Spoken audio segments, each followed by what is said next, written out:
My name is Elena Morales. I was 29 years old the night my sister tried to destroy me in front of our entire family. The dining room was packed so tightly it felt like the walls were leaning in, listening. 18 relatives crowded around the long oak table my parents only brought out for holidays and important conversations. The smell of pot roast hung heavy in the air, mixed with red wine, garlic, and something sharper, anticipation. You could hear the low hum of my mother's vintage refrigerator in the kitchen, a constant background noise that somehow made the silence heavier. I sat in my usual seat, near the corner, the one no one ever fought for. Across from me sat my older sister, Veronica Morales, already radiating authority like it was a perfume she wore deliberately. She was dressed in a tailored navy blazer, crisp and expensive, the kind of outfit that quietly announced success without needing to say a word. Everything about her posture said she was in control. Everything about mine said I'd learned not to be seen. Growing up as Veronica's younger sister meant learning early that love in our family was not evenly distributed. It flowed toward her naturally, like gravity.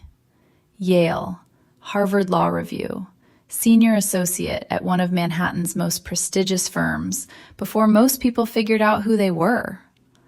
My parents spoke her name with pride, like it was proof they'd done something right. And me?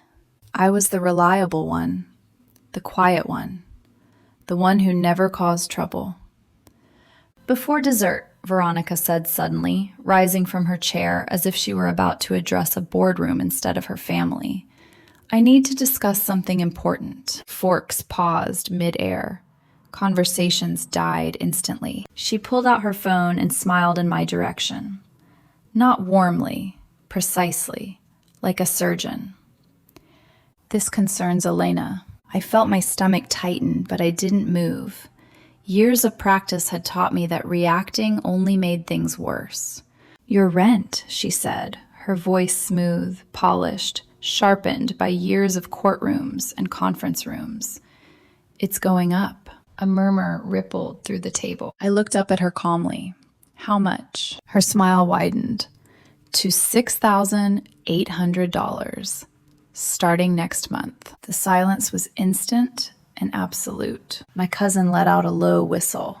Someone laughed, quickly, nervously. My aunt gasped. My uncle nearly choked on his wine. I stayed still. For 4 years, I'd rented a one-bedroom apartment in a Riverside Avenue building Veronica managed for our late grandmother's estate. She'd always reminded me it was a family rate, never letting me forget how generous she was being. Never mind that comparable units were barely higher. Never mind the leaking dishwasher she ignored for months. Never mind the broken heater during a January freeze. That was my role. The grateful little sister. Market reality, Veronica continued, swiping through slides on her phone like she was presenting evidence. Comparable units are renting between $6,500 and $7,200. I've been subsidizing your lifestyle long enough. Laughter bubbled around the table. You work in real estate, she added, tilting her head. You should understand. I did understand. That was the problem. My phone buzzed quietly against my thigh. 10 minutes out. Documents ready. I didn't look down right away. Veronica slid a lease agreement across the table toward me. Sign it tonight or I'll find new tenants. I already have 3 Columbia law students interested. The threat was clear, public, deliberate. No one spoke up. Not my parents, not my aunts, not a single person. I picked up the papers slowly, studying the numbers as if I were seeing them for the first time. My heart was pounding, but my face betrayed nothing. Silence had always been my armor. Veronica leaned back, satisfied. Good. You're finally learning. I set the pen down. No. The word was quiet, but it landed hard. What did you say? She snapped. I said no. Her smile faltered. You don't have a choice. I do.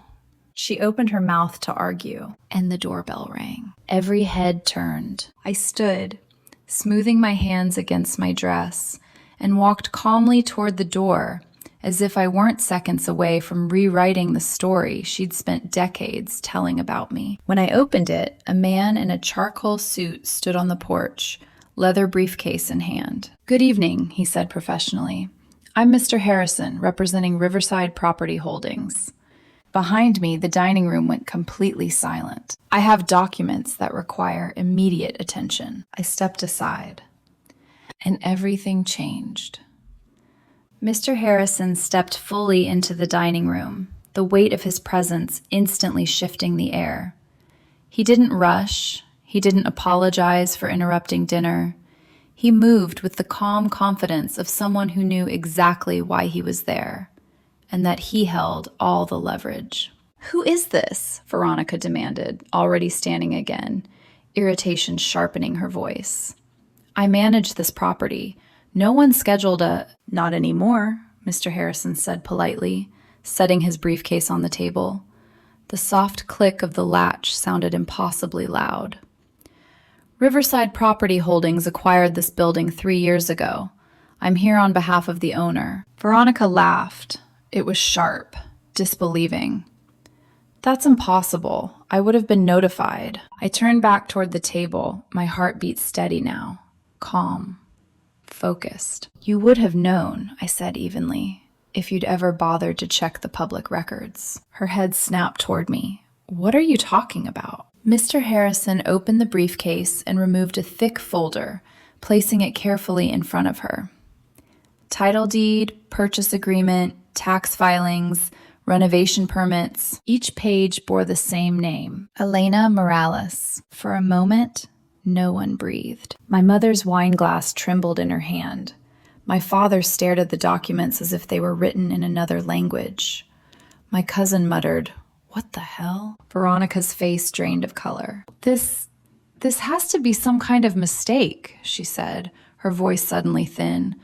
"I manage this building for the family." "You managed it," I corrected gently, "because you assumed no one else ever would." I met her eyes. For the first time in my life, she looked uncertain. "When Grandma was alive," I continued, my voice steady but carrying through the room, "I spent every Sunday helping her organize her finances. Not because I was told to, because I wanted to, because I cared." Memories flickered through my mind. Quiet afternoons at her kitchen table, the smell of tea, the way she trusted me. "She left me a private inheritance," I said, "outside the main estate. Enough to create options." Mr. Harrison nodded. "Miss Morales used that inheritance, combined with her savings and financing, to purchase the Riverside Avenue property outright. She has been the sole owner for 3 years. A gasp rippled around the table. Veronica staggered back a step, gripping the edge of her chair. You let me—" "I let you underestimate me," I said, "just like you always did." She shook her head violently. "This isn't fair. You tricked me." "I didn't trick you," I replied. "I just stopped correcting you." Mr. Harrison cleared his throat.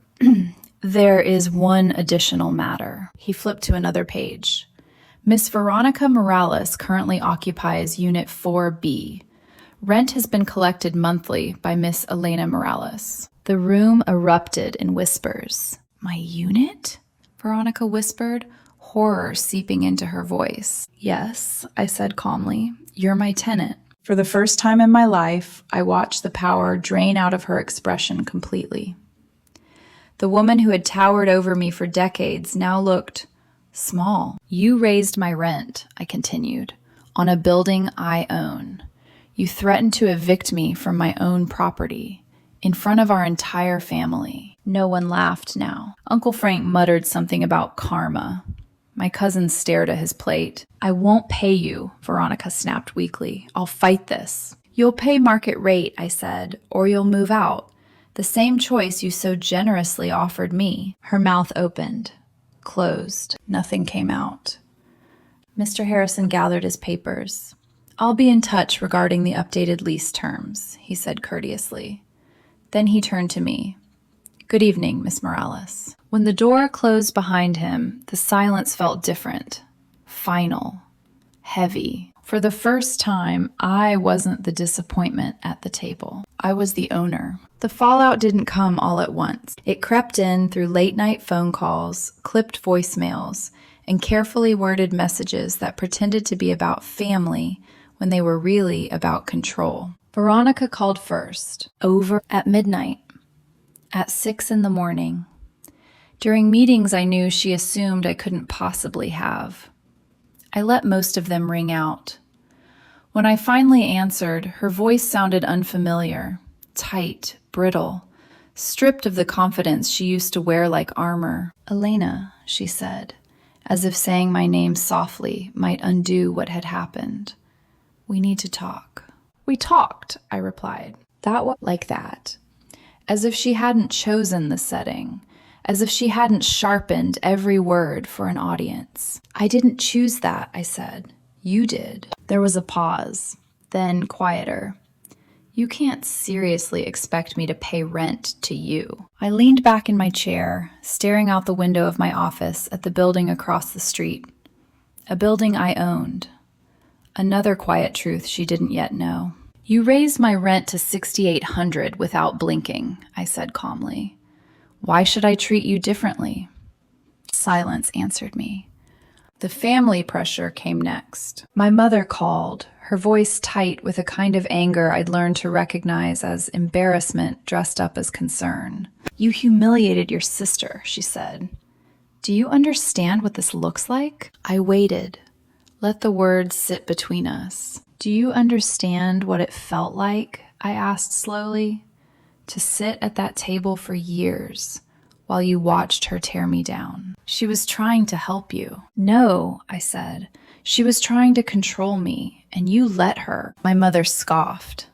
"You always were sensitive." Something in me went very still. "And you were always comfortable with me being small," I replied. She hung up on me. I didn't cry. Not this time. Instead, I threw myself into the work. The kind of work I'd always loved. The kind no one ever thought mattered. I renovated the building properly, fixed the things Veronica had ignored, painted the hallways warm, neutral tones that reminded me of my grandmother's kitchen.